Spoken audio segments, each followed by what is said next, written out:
Kembali bersama saya Firman Husain, di channel yang keren beken ini. Semoga sobatku dalam keadaan baik, selalu sehat, dan sukses dalam beraktivitas. Di kesempatan kali ini, saya akan mengkisahkan setelah wafatnya Rasulullah Shallallahu Alaihi Wasallam, para sahabat yang merupakan generasi terbaik Islam melanjutkan misi beliau. Mereka memegang amanah untuk menjaga, memperluas, dan memperkokoh peradaban yang telah dibangun Rasulullah di Madinah. Pada masa ini, muncul beberapa peristiwa penting yang memperlihatkan bagaimana warisan Rasulullah terus hidup dan berkembang. Kepemimpinan Abu Bakar As-Siddiq, 11-13h. Setelah wafatnya Rasulullah, umat Islam menghadapi tantangan besar, termasuk munculnya gerakan murtad dan klaim kenabian palsu dari tokoh-tokoh seperti Musailamah Al-Kadzdzab.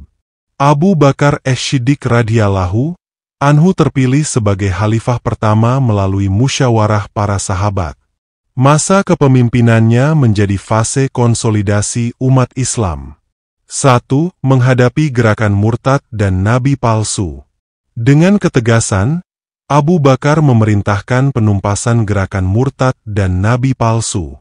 Salah satu pertempuran besar adalah Perang Yamamah, di mana pasukan Muslim berhasil mengalahkan Musailamah.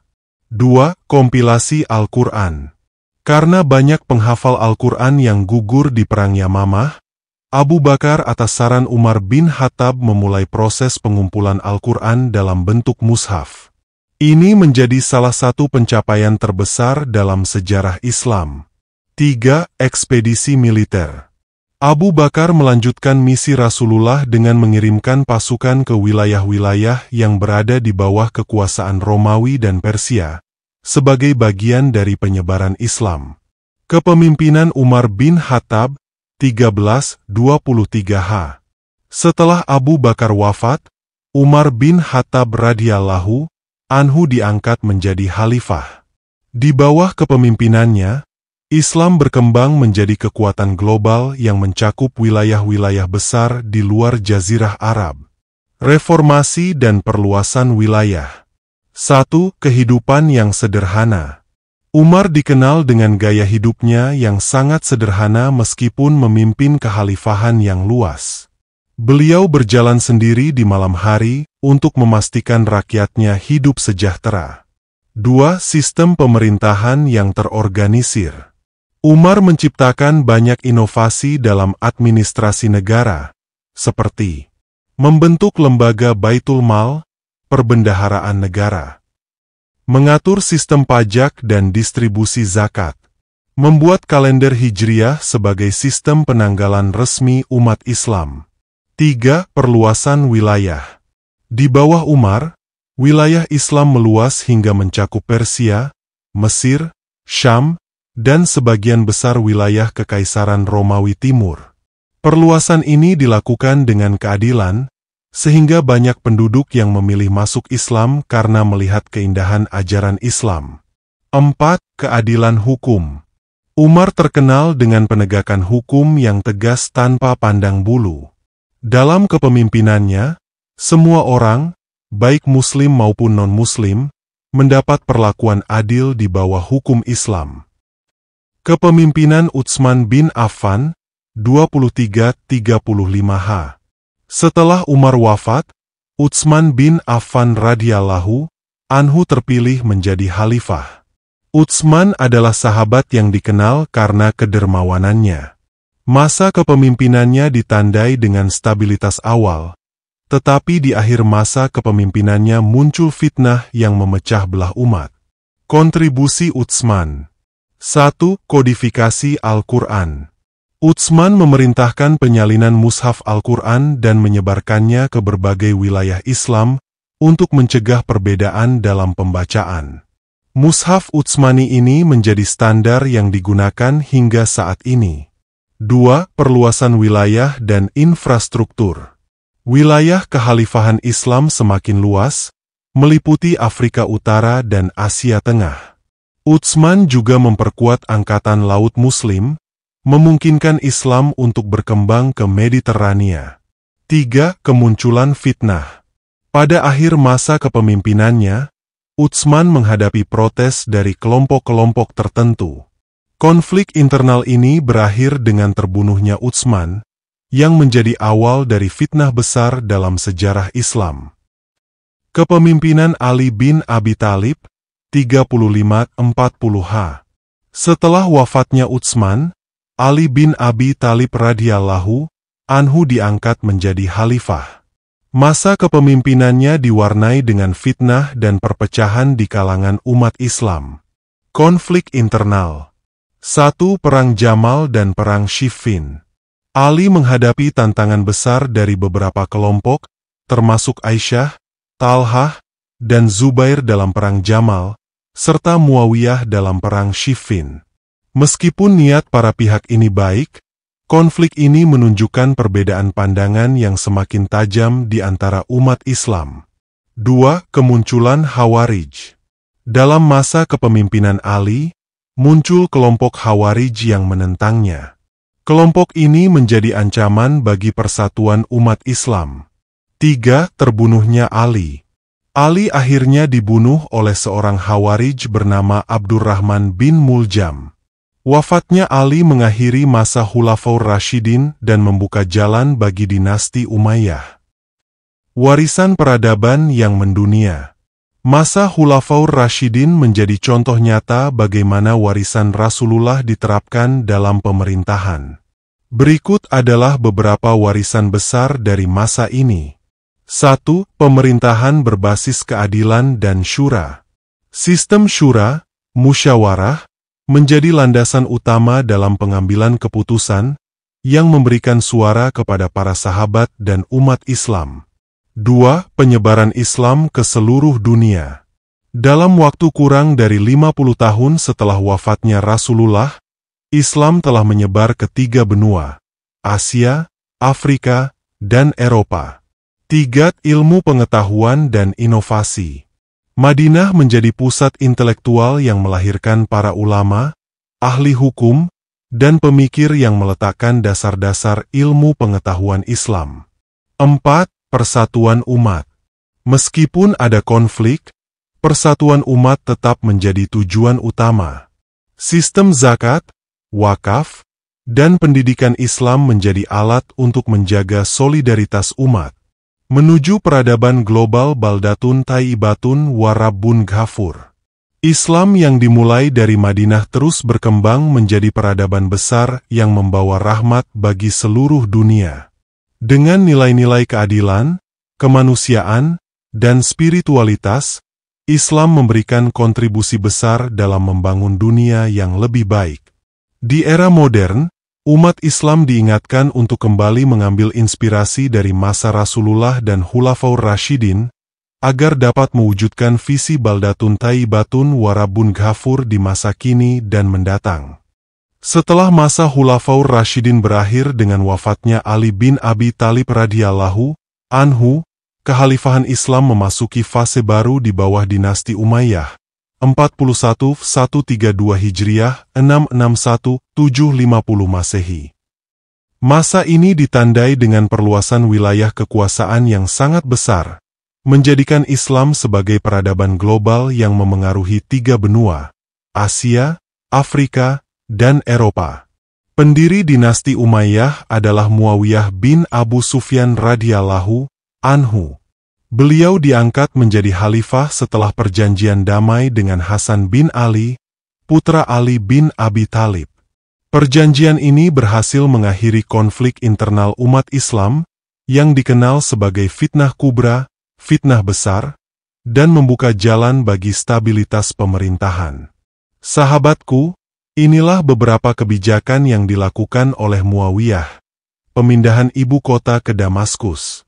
Muawiyah memindahkan pusat pemerintahan dari Madinah ke Damaskus, menjadikannya pusat administrasi dan budaya dunia Islam.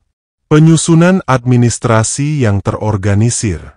Muawiyah memperkenalkan sistem pemerintahan yang lebih terpusat dan profesional, dengan mengadopsi beberapa tradisi administrasi dari Bizantium dan Persia.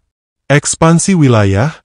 Di masa Muawiyah, ekspansi Islam mencapai wilayah Asia Tengah, Afrika Utara, dan terus mendekati wilayah Eropa puncak ekspansi Islam. Pada masa dinasti Umayyah, kekuasaan Islam berkembang pesat, menjadikannya salah satu kekaisaran terbesar dalam sejarah dunia. Kita takkan pernah melupakan perjuangan para kaum muslimin pada fase penaklukan Andalusia di kawasan Eropa. Pada tahun 92 Hijriah, 711 Masehi, di bawah kepemimpinan Tariq bin Ziyad, pasukan Islam menyeberangi Selat Gibraltar dan memulai penaklukan Spanyol. Dalam waktu singkat, sebagian besar semenanjung Iberia, Andalusia, berada di bawah kekuasaan Islam. Faktor keberhasilan penaklukan Andalusia. Yang pertama, dukungan penduduk setempat yang merasa tertindas oleh pemerintahan Visigoth.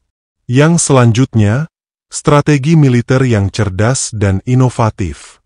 Yang selanjutnya, toleransi Islam terhadap agama-agama lain, sehingga penduduk setempat lebih mudah menerima kekuasaan Muslim.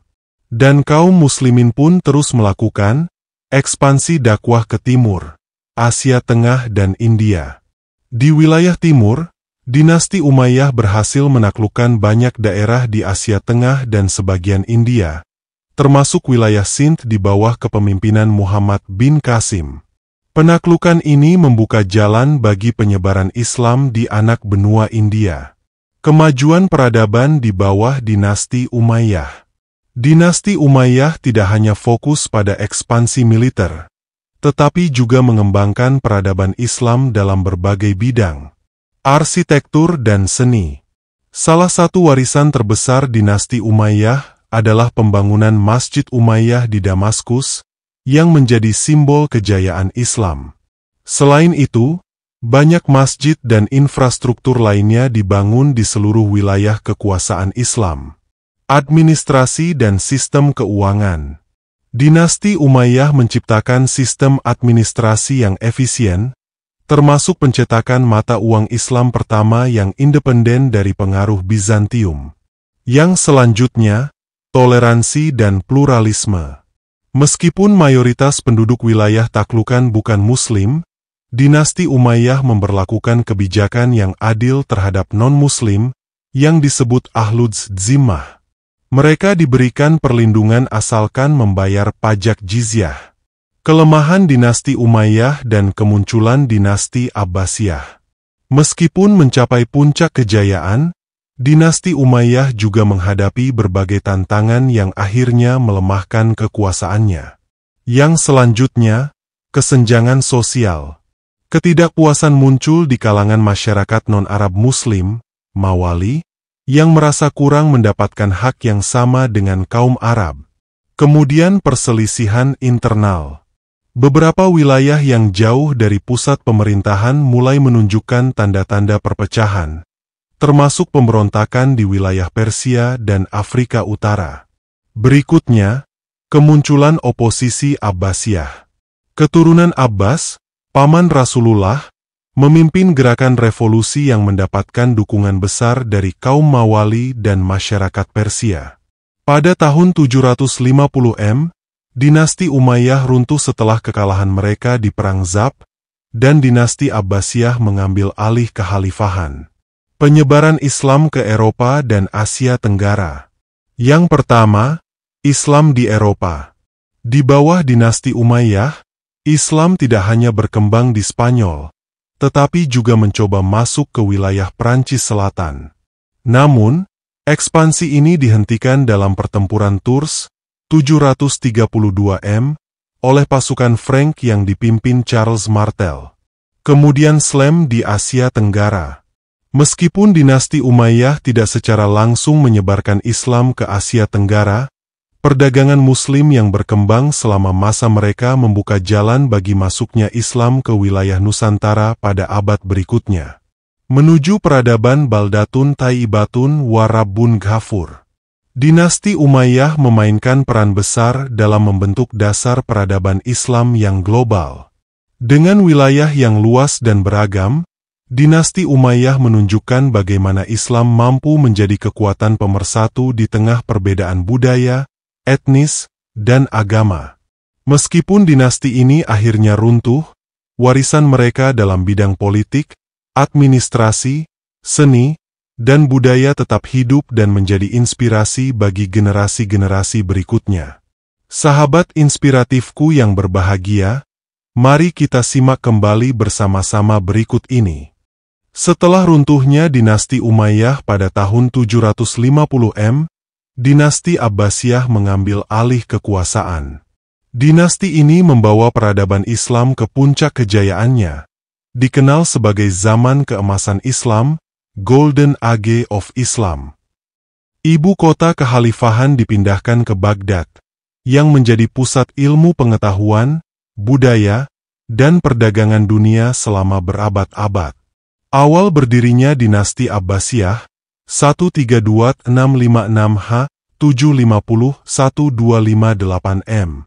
Dinasti Abbasiyah didirikan oleh keturunan Abbas bin Abdul Muthalib, paman Rasulullah Shallallahu Alaihi Wasallam. Dengan dukungan besar dari masyarakat Persia dan kaum Mawali, non-Arab Muslim, dinasti Abbasiyah berhasil menumbangkan dinasti Umayyah dan memulai era baru. Perubahan paradigma kekuasaan. Yang pertama, kekhalifahan universal. Dinasti Abbasiyah menekankan visi sebagai kekhalifahan universal yang mewakili semua umat Islam, bukan hanya bangsa Arab. Yang selanjutnya, pengaruh Persia. Sistem pemerintahan Abbasiyah banyak dipengaruhi oleh tradisi Persia, terutama dalam administrasi dan budaya. Kemudian pemindahan ibu kota ke Baghdad. Baghdad, yang didirikan pada tahun 762 oleh Khalifah Al-Mansur, dirancang sebagai kota megah dan pusat peradaban dunia. Lokasinya strategis, menghubungkan jalur perdagangan antara timur dan barat. Puncak keemasan Islam di bawah dinasti Abbasiyah. Khalifah Al-Ma'mun dan Baitul Hikmah. Pada masa pemerintahan Khalifah Al-Ma'mun, 813-833 M, dinasti Abbasiyah mencapai puncak kejayaannya dalam ilmu pengetahuan dan kebudayaan. Salah satu kontribusi terbesar Al-Ma'mun adalah pendirian Baitul Hikmah, House of Wisdom, di Baghdad. Baitul Hikmah menjadi pusat penerjemahan karya-karya Yunani, Persia, dan India ke dalam bahasa Arab. Menghimpun para ilmuwan dari berbagai latar belakang agama dan bangsa untuk bekerja bersama. Mendorong pengembangan ilmu baru, seperti matematika, astronomi, kedokteran, dan filsafat. Tokoh-tokoh ilmuwan di era Abbasiyah. Yang pertama, Al-Khawarizmi. Bapak aljabar yang menciptakan sistem numerik yang menjadi dasar matematika modern. Yang selanjutnya, Ibnu Sina, Avicenna, menulis Al-Hanun fi Al-Tib, Canon of Medicine, ensiklopedia kedokteran yang menjadi referensi utama di Eropa hingga abad ke-17. Kemudian Al-Biruni, ahli astronomi dan geografi yang memberikan kontribusi besar dalam pengukuran bumi dan pemahaman alam semesta. Dan Al-Haytham, Al-Hazen, perintis ilmu optik dan metode ilmiah dalam fisika, pembangunan infrastruktur dan perdagangan. Baghdad menjadi pusat perdagangan dunia, menghubungkan jalur sutra dengan pelabuhan-pelabuhan di Samudra Hindia dan Laut Tengah. Sistem irigasi yang canggih dikembangkan untuk mendukung pertanian, menjadikan wilayah Abbasiyah makmur secara ekonomi. Keunggulan dalam seni dan sastra. Puisi Arab berkembang pesat, dengan tokoh seperti Al-Mutanabbi. Karya sastra seperti 1001 Malam, 1001 Nights, merefleksikan kekayaan budaya Islam. Tantangan dan keruntuhan dinasti Abbasiyah. Perpecahan wilayah kekhalifahan. Meskipun mencapai puncak kejayaan, dinasti Abbasiyah mulai melemah karena perpecahan internal. Yang pertama, kemunculan kekuasaan lokal. Wilayah-wilayah seperti Andalusia, Mesir, dan Persia mulai memisahkan diri dari kekhalifahan Abbasiyah. Selanjutnya, pengaruh militer Turki. Para Khalifah Abbasiyah mulai bergantung pada tentara bayaran Turki, Mamluk, yang pada akhirnya mengambil alih kekuasaan secara de facto. Serangan Mongol, 1258 Masehi. Pukulan terbesar bagi dinasti Abbasiyah terjadi pada tahun 1258 M, ketika pasukan Mongol di bawah pimpinan Hulagu Han menyerbu Baghdad. Kota Baghdad dihancurkan, dan jutaan manuskrip di perpustakaan Baitul Hikmah dibakar atau dibuang ke Sungai Tigris. Khalifah terakhir dinasti Abbasiyah di Baghdad, Al-Mustasim, dibunuh. Meskipun dinasti Abbasiyah tetap ada dalam bentuk simbolis di Kairo di bawah perlindungan dinasti Mamluk, kekhalifahan Abbasiyah secara praktis berakhir sebagai pusat kekuasaan dunia Islam.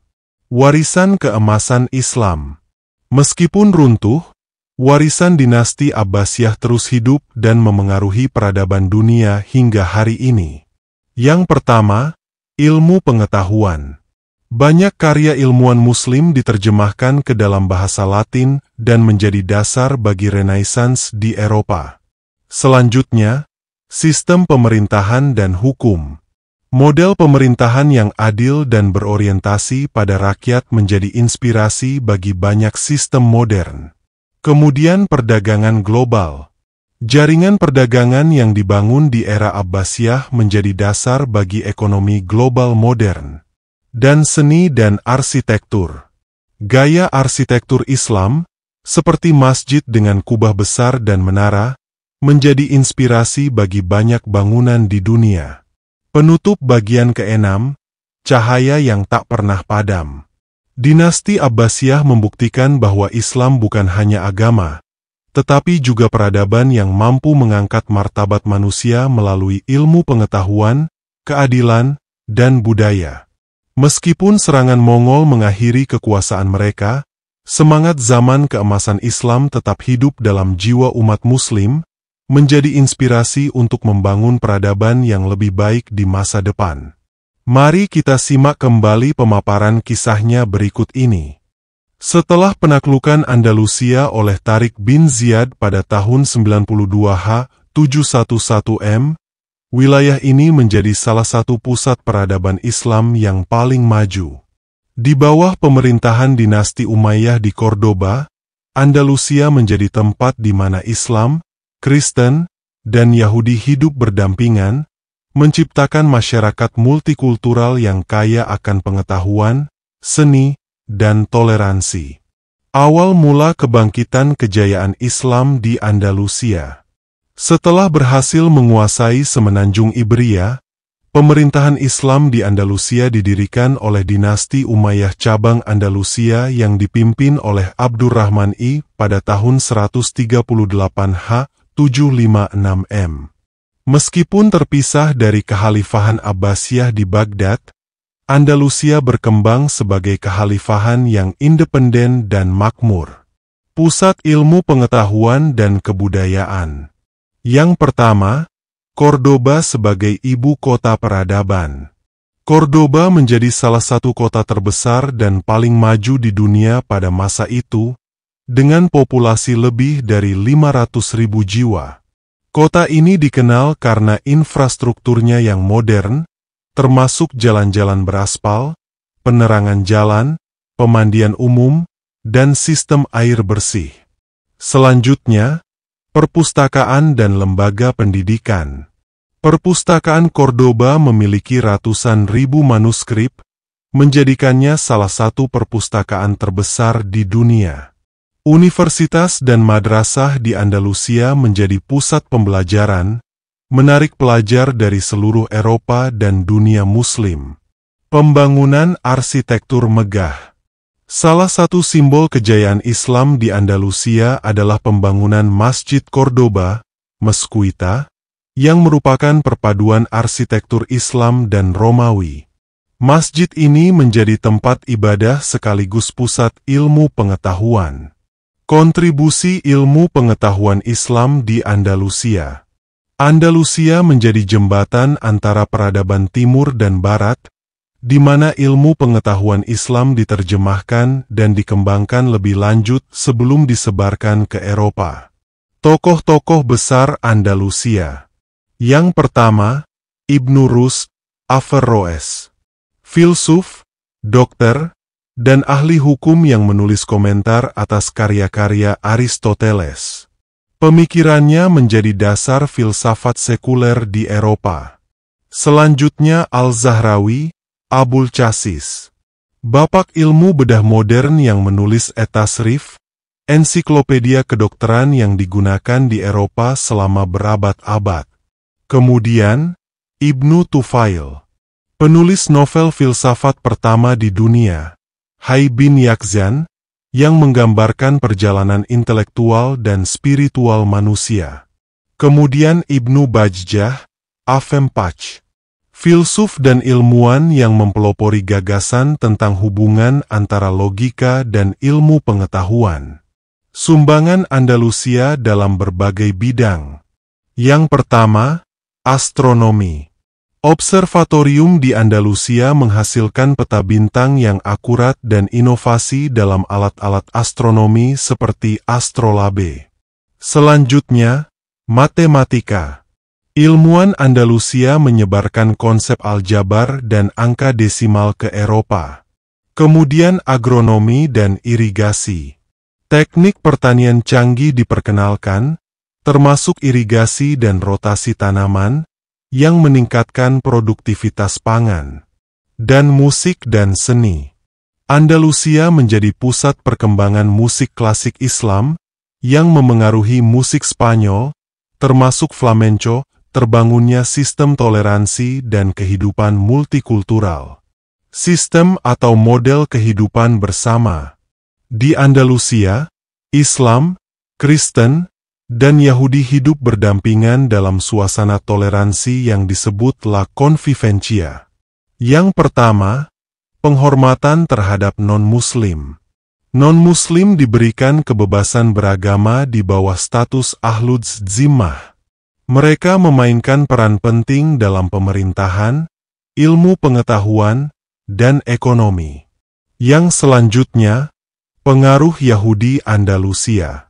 Komunitas Yahudi di Andalusia, seperti tokoh Maimonides, berkembang pesat dan menjadi pusat intelektual Yahudi di dunia. Sekian lamanya membangun peradaban di Andalusia beriring waktu terjadilah keruntuhan Islam di Andalusia.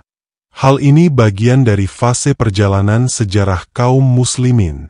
Meskipun Andalusia mencapai puncak kejayaan, konflik internal dan tekanan dari luar akhirnya melemahkan kekuasaan Islam di wilayah ini. Faktor-faktor yang menyebabkan keruntuhan, yaitu diantaranya. Yang pertama, pecahnya wilayah. Setelah jatuhnya Kekhalifahan Umayyah di Cordoba, Andalusia terpecah menjadi kerajaan-kerajaan kecil yang disebut Taifa. Selanjutnya Reconquista, penaklukan kembali oleh Kristen. Proses Reconquista oleh kerajaan Kristen di utara semenanjung Iberia berlangsung selama berabad-abad. Pada tahun 1492, Granada, benteng terakhir Islam di Andalusia, jatuh ke tangan Raja Ferdinand dan Ratu Isabella. Dan penganiayaan terhadap Muslim dan Yahudi. Setelah jatuhnya Granada, Inkuisisi Spanyol dilakukan untuk menghapus jejak Islam dan Yahudi dari Andalusia. Ribuan orang dipaksa pindah agama, diusir, atau dibunuh. Meskipun kekuasaan Islam di Andalusia berakhir, warisan intelektual dan budaya Islam terus hidup. Yang pertama, Renaissance di Eropa. Pengetahuan dari Andalusia yang diterjemahkan ke bahasa Latin menjadi salah satu pendorong utama Renaissance di Eropa. Selanjutnya, pengaruh arsitektur. Gaya arsitektur Islam di Andalusia, seperti lengkungan khas dan dekorasi geometris, masih dapat dilihat di banyak bangunan di Spanyol, termasuk Istana Alhambra. Dan pluralisme dan dialog antaragama. Model kehidupan multikultural di Andalusia menjadi inspirasi bagi upaya membangun harmoni antaragama di dunia modern. Islam di Andalusia menunjukkan bagaimana peradaban Islam mampu menciptakan masyarakat yang maju, toleran, dan multikultural. Meskipun Andalusia kini hanya menjadi bagian dari sejarah, semangatnya tetap menjadi inspirasi bagi umat Islam untuk membangun peradaban yang penuh keadilan, ilmu pengetahuan, dan harmoni. Menjadi salah satu penghubung utama dunia Islam dengan dunia Barat. Model atau sistem toleransi dan pluralisme yang terbangun. Islam di Nusantara menjadi contoh bagaimana agama dapat hidup berdampingan dengan budaya dan tradisi lokal, tanpa kehilangan identitasnya. Islam di Nusantara menunjukkan bahwa dakwah yang damai, inklusif, dan menghormati tradisi lokal dapat menciptakan masyarakat yang kuat, harmonis, dan berperadaban tinggi. Hingga saat ini, Nusantara tetap menjadi salah satu pusat dunia Islam, dengan populasi Muslim terbesar di dunia yang terus berkontribusi bagi kemajuan umat manusia. Sahabat inspiratifku yang berbahagia, demikian pemaparan kajian ini saya sampaikan, semoga bermanfaat dan menginspiratif kehidupan kita, serta menambah literasi wawasan berpikir kita untuk dapat menemukan kebenaran yang sesungguhnya. Atas segala perhatian dan dukungannya, saya ucapkan terima kasih. Saya Firman Hussein mohon pamit undur diri, dan sampai berjumpa kembali di video selanjutnya, di channel yang keren beken inspiratif ini. Wassalamualaikum warahmatullahi wabarakatuh.